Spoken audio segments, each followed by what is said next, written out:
Un accord militaire secret signé à Moscou pourrait-il bouleverser l'équilibre du pouvoir en Afrique de l'Ouest? Il y a 3 jours, dans une salle feutrée du gouvernement russe, loin des projecteurs internationaux, le ministre des Affaires étrangères du Burkina Faso a paraphé un document historique face à Sergueï Lavrov. Pas de détails dévoilés, pas de clause publique. Seulement des poignées de main, des regards graves et une déclaration laconique. Partenariat stratégique. Mais ce que l'on sait, c'est suffisant pour comprendre que quelque chose d'énorme se prépare. La Russie s'engage à équiper une force militaire conjointe de 5000 hommes pour le Burkina Faso, le Mali et le Niger. Pas seulement des fusils, aviation, renseignement, formation, tout ce que la France avait toujours refusé sans imposer ses conditions. Pour la première fois, ces pays du Sahel obtiennent un soutien militaire de haut niveau, sans contrepartie politique évidente, sans cette tutelle qui accompagne si souvent l'aide occidentale. Mais alors, qui sort vraiment gagnant de cette nouvelle alliance? Les partisans de l'ancien ordre parleront d'une mainmise russe, d'un nouveau colonisateur. Pourtant, sur le terrain, la réalité est bien plus nuancée. Quand le ministre burkinabé déclare que la coopération russe a permis de reprendre le contrôle de notre sécurité, il ne s'agit pas d'une victoire totale, mais d'un basculement, celui où le Sahel ne subit plus, mais choisit enfin ses partenaires. Ignorer ce changement, c'est risquer de passer à côté d'un tournant historique. Car ce n'est pas seulement une question d'armes ou d'alliances, c'est la souveraineté, la capacité à négocier et le contrôle des ressources des peuples du Sahel qui se jouent ici. Qui, finalement, tient les rênes de l'avenir du Sahel? Plongeons dans l'histoire et le contexte qui ont mené à cette rupture inédite. Pourquoi l'une des armées les plus puissantes du monde a-t-elle échoué là où la Russie prétend réussir? C'est une question qui dérange, mais il faut la poser pour comprendre le basculement en cours au Sahel. Pendant près d'une décennie, la France a maintenu une présence militaire massive dans la région, déployant plus de 5000 soldats dans le cadre de l'opération Barkhane. Drones survolant le désert, avions de chasse prêts à frapper, forces spéciales aguerries, réseaux de renseignements sophistiqués, sur le papier, tout semblait réuni pour une victoire rapide contre les groupes armés. Et pourtant, la réalité fut tout autre. Entre 2014 et 2020, alors même que la France renforçait son dispositif, le nombre de morts liés au terrorisme a explosé de plus de 1300%, passant de 456 à plus de 6200 victimes par an au Mali, au Burkina Faso et au Niger. C'est vertigineux. Ce qui n'était qu'une insurrection localisée s'est transformé en une crise régionale, incontrôlable, qui a propulsé le Burkina Faso, en 2024, au rang de pays le plus touché par le terrorisme dans le monde, devant même l'Afghanistan. Les attaques ne cessaient de gagner en ampleur et en brutalité. En juin 2024, une attaque attribuée au JNIM a fait près de 170 morts, soldats et civils confondus. 2 mois plus tard, à Barcella, on dénombrait jusqu'à 600 villageois massacrés en une seule opération. Et tout cela, alors que les troupes françaises étaient toujours sur le terrain, censées protéger ces populations. Comment expliquer une telle spirale? Comment admettre qu'une armée classée parmi les plus puissantes au monde, avec un soutien logistique et politique international, ait pu échouer à ramener la stabilité? Les critiques avancent que le modèle sécuritaire français, hérité de la période post-coloniale, a créé une dépendance permanente. Suffisamment d'interventions pour maintenir une forme de contrôle, jamais assez pour permettre aux États africains d'assurer par eux-mêmes leur sécurité. Ce sentiment a fini par se muer en rejet massif. Un sondage réalisé au Niger montrait que 98% de la population réclamait le départ des forces françaises. Pire encore, la majorité des Nigériens affirmaient être prête à subir des sanctions économiques si cela permettait de recouvrer leur souveraineté. Face à ces chiffres, continuer à croire à la version officielle occidentale, qui présente la France en sauveuse, revient à occulter la réalité des faits et la colère populaire qui gronde dans tout le Sahel. Mais alors, pourquoi la France a-t-elle vraiment échoué? Et que propose la Russie de différent? Et si la lutte contre le terrorisme n'avait jamais été la véritable priorité? Quand on regarde de près la situation au Sahel, une chose saute aux yeux. Malgré une présence militaire française de plusieurs années, le terrorisme n'a fait qu'augmenter. Des attaques d'une violence inédite, comme celle de juin et août 2024 au Burkina Faso, ont laissé des centaines de morts parmi civils et soldats, alors même que les troupes françaises étaient encore sur place. Comment expliquer cet échec? Deux options s'imposent. Soit l'une des armées les plus sophistiquées du monde a été totalement dépassée, soit ses objectifs allaient bien au-delà de la simple lutte antiterroriste. Pour de nombreux Africains, la réponse est claire. La France n'agissait pas seulement pour la sécurité, mais pour préserver un système de dépendance. On accuse Paris d'avoir prolongé son emprise sur la région à travers le franc CFA, un système monétaire qui impose que les réserves de change soient détenues en France, offrant à l'ancienne puissance coloniale un pouvoir considérable sur les économies locales. Ajoutez à cela des contrats miniers extrêmement avantageux pour les sociétés françaises et des accords de défense à sens unique. Et la perception d'un néocolonialisme soft devient difficile à ignorer. Sur le terrain, beaucoup ont vu dans les opérations militaires comme Barkhane moins une protection contre le terrorisme qu'un instrument de maintien d'influence. Résultat, le sentiment d'une souveraineté africaine purement théorique, bien loin de la réalité. La colère populaire a donc explosé. Des sondages au Niger ont montré que 98% de la population voulait le départ des troupes françaises, et une majorité était même prête à supporter des sanctions économiques pour y parvenir. Dans les rues de Ouagadougou, lors du coup d'État de 2022, ce ne sont pas des drapeaux français qu'on agitait, mais des drapeaux russes. Pour beaucoup, il ne s'agissait pas d'un simple rejet de la France, mais d'une revendication de dignité et de contrôle sur leur propre destin. C'est là qu'entre en scène la Russie. Contrairement au modèle français, Moscou n'envoie pas des milliers de soldats. Sa stratégie repose sur l'envoi de 200 à 300 instructeurs militaires qui forment les armées locales, tout en livrant des équipements robustes, des hélicoptères, des systèmes de missiles. Ce matériel, bien adapté au terrain, ne nécessite pas d'expertise étrangère complexe ni de dépendance à des chaînes logistiques occidentales. Ce que la Russie offre, ce n'est pas l'assistanat, mais l'autonomie. Elle fournit les moyens, forme les hommes, puis laisse les partenaires africains décider de leur propre emploi de la force. Et surtout, Moscou ne pose pas de conditions politiques. Pas d'exigence d'élection, pas de discours sur les droits de l'homme, pas de pression sur la gouvernance interne. Là où la France insistait sur des réformes démocratiques en échange de son aide, souvent vécues comme des leçons paternalistes, la Russie se positionne comme un partenaire pragmatique, axé sur des intérêts clairs et assumés. Pour les régimes en place, souvent sous pression, cette absence de conditionnalité ressemble à un souffle d'air frais. Mais ce choix n'est pas sans risque. Accepter une dépendance déguisée, quelle qu'en soit la forme, c'est hypothéquer à jamais la possibilité d'une émancipation réelle. La question de la souveraineté devient alors plus cruciale que jamais. Contrôler ses ressources, assurer sa propre sécurité et négocier sans tutelle extérieure, voilà le véritable enjeu.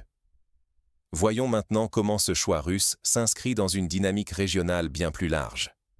Et si l'unité régionale, plus que l'appui militaire russe, était la véritable révolution? Depuis la signature du partenariat avec Moscou, les États du Sahel ne se contentent plus de chercher un protecteur étranger. Ils se fédèrent, s'organisent et assument ensemble leur destin. L'exemple le plus frappant, c'est la création de la force unifiée de l'Alliance des États du Sahel, l'AES. 5000 soldats, issus du Burkina Faso, du Mali et du Niger, totalement coordonnés, équipés et épaulés par la Russie. Pour la première fois, ces pays affichent une capacité d'action collective qui ne dépend plus du bon vouloir de Paris. Mais ce n'est pas tout. L'AES va plus loin avec un pacte de défense mutuelle. Désormais, attaquer l'un, c'est s'en prendre à tous. Cette solidarité militaire, inspirée par la volonté de rompre avec l'isolement imposé par l'ancienne France-Afrique, oblige à repenser la sécurité régionale. Il ne s'agit plus de supplier une ancienne puissance coloniale, mais de peser ensemble dans le jeu international.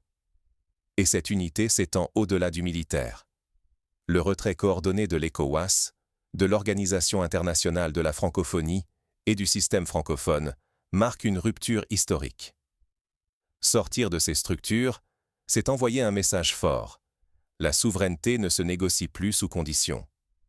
Même la langue française, symbole d'une domination qui perdure, perd du terrain. Au lieu d'être imposée comme langue officielle et langue d'élite, elle est reléguée au second plan. Les langues locales sont promues, enseignées, valorisées. C'est une révolution culturelle, une façon de dire. Notre identité n'est plus à vendre ni à louer. Dans le même temps, la France subit une chute spectaculaire de son influence. Les images sont claires, expulsion de troupes, fermeture de bases, drapeaux tricolores remplacés. Mais là où l'Occident crie à la recolonisation russe, la réalité est bien plus nuancée.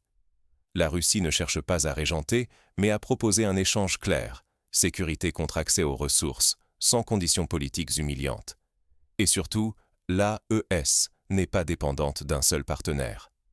Aux côtés de Moscou, on retrouve la Turquie, qui fournit des drones Bayraktar, la Chine, qui investit massivement dans les infrastructures et les mines, l'Iran, qui envoie des conseillers militaires, les Émirats arabes unis, qui signent des accords économiques. Plus question d'un monopole français ou russe. Au contraire, la concurrence entre partenaires donne aux pays du Sahel une force de négociation inédite. Ce pluralisme permet aux États africains de rompre le cycle du contrôle externe. Ils deviennent enfin maîtres de leur choix, capables de dire non à une puissance sans craindre les sanctions, les coups d'État orchestrés ou les chantages économiques. C'est là tout l'enjeu, négocier d'égal à égal, imposer ses priorités et redéfinir sa souveraineté sur ses ressources, sa sécurité et sa culture. La question maintenant, c'est de savoir si ce nouveau modèle, basé sur l'unité régionale et la multiplication des alliances, pourra réellement garantir l'indépendance du Sahel sur le long terme. Est-ce le début d'une ère de prospérité et de stabilité ou le prélude à de nouveaux défis? C'est ce qu'on va explorer tout de suite. Choisir ses partenaires, c'est reprendre le contrôle de son destin. Et c'est exactement ce que font aujourd'hui le Burkina Faso, le Mali et le Niger. En nouant un partenariat militaire avec la Russie, ces États ne tombent pas dans une nouvelle forme de dépendance. Au contraire, ils utilisent ce levier pour diversifier leurs alliances, multiplier les options et sortir enfin du carcan imposé par le monopole occidental. Le choix n'est plus entre subir la tutelle d'une ex-puissance coloniale ou se soumettre à un nouveau maître. Il s'agit d'une redéfinition de la souveraineté, où l'Afrique devient actrice de ses propres choix stratégiques. Regardez de plus près. Aujourd'hui, le Burkina Faso travaille avec la Turquie pour obtenir des drones de combat, la Chine investit massivement dans les infrastructures et les mines, l'Iran envoie des conseillers militaires, les Émirats arabes unis signent des accords économiques. Cette dynamique n'est pas un hasard, c'est une stratégie délibérée de multipartenariat. La compétition entre ces partenaires permet d'obtenir de meilleures conditions, des marges de négociation accrues, et surtout, la possibilité de poser ses propres termes. Fini le temps où l'on devait accepter sans discuter les exigences d'une seule puissance, sous peine de sanctions, de coups d'État orchestrés ou de déstabilisation. En s'affranchissant du monopole occidental, les États du Sahel reprennent leur capacité d'initiative. Ils peuvent rompre un contrat s'il ne sert plus leurs intérêts, sans craindre les représailles économiques ou politiques qui pleuvaient autrefois dès qu'ils osaient dire non à Paris. C'est ça, la vraie souveraineté, la liberté de choisir, la possibilité de refuser et la capacité d'imposer le respect de ses choix. On l'a vu lorsque le Burkina Faso, le Mali et le Niger ont signé leur pacte de défense mutuelle, ils ont affirmé qu'une attaque contre l'un serait une attaque contre tous. Cette union inédite a suffi à décourager les menaces d'intervention militaire brandies par la CEDEAO, largement perçues comme un relais de l'influence française.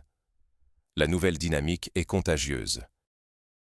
D'autres pays africains s'en inspirent. Le Tchad a expulsé les troupes françaises, le Sénégal et la Côte d'Ivoire ont demandé la fermeture des bases françaises, le Gabon a réduit leur présence.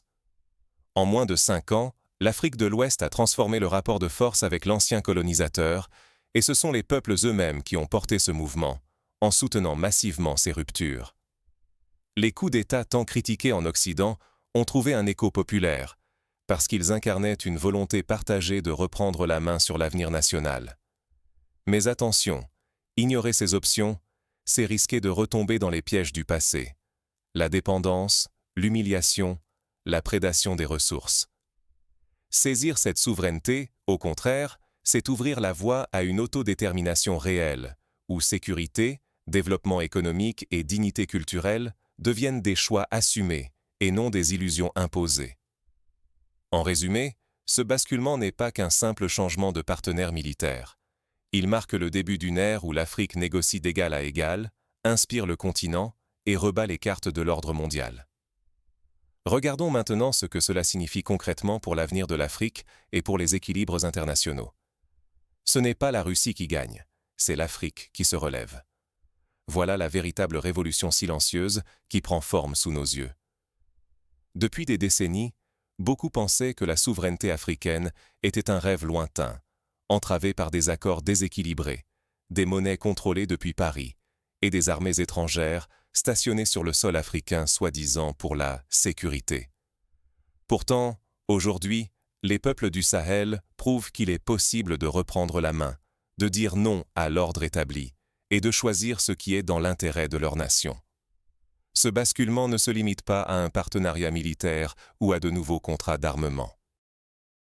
C'est un changement de mentalité, un refus de la fatalité, un sursaut d'orgueil collectif. Des foules sont descendues dans les rues, non pas sous la contrainte, mais avec espoir, célébrant la fin d'une ère où chaque décision cruciale, de la gestion des ressources à la sécurité, était dictée depuis l'extérieur. Les récents accords signés avec la Russie, mais aussi avec la Turquie, la Chine ou l'Iran, ne sont pas une invitation à un nouveau colonialisme, contrairement à ce que prétendent certains médias occidentaux. Ils sont l'expression d'une volonté de diversification, d'une stratégie assumée pour reprendre le contrôle, pour négocier d'égal à égal. Et c'est là tout l'enjeu. Pour la première fois depuis l'indépendance officielle, des pays africains montrent qu'ils peuvent expulser des troupes étrangères, réécrire les règles du jeu économique et survivre, mieux, prospérer, sans être sous tutelle. Cette capacité à choisir ses partenaires, à refuser l'ultimatum d'une seule puissance, redéfinit la souveraineté elle-même. On n'est plus dans une dépendance subie, mais dans une ère d'opportunité, où chaque État peut défendre ses intérêts, protéger ses ressources et bâtir sa propre voie vers la prospérité. Mais attention, cette émancipation n'est pas acquise une fois pour toutes. Ce moment charnière est aussi fragile qu'il est prometteur. Soit ces nations saisissent la chance d'imposer leurs propres règles, de renforcer leurs institutions et d'assurer à leur population la sécurité, la dignité et le développement. Soit elles retombent dans la spirale des influences extérieures, des conflits par procuration et des contrats léonins qui profitent toujours aux mêmes. Le choix est là, devant nous tous. Rester spectateurs ou devenir acteurs de cette renaissance africaine. À l'heure où le monde entier a les yeux rivés sur le Sahel, une chose devient claire. La souveraineté n'est plus un slogan, c'est un acte. Et ce sont les peuples africains qui en écrivent, jour après jour, les premières pages.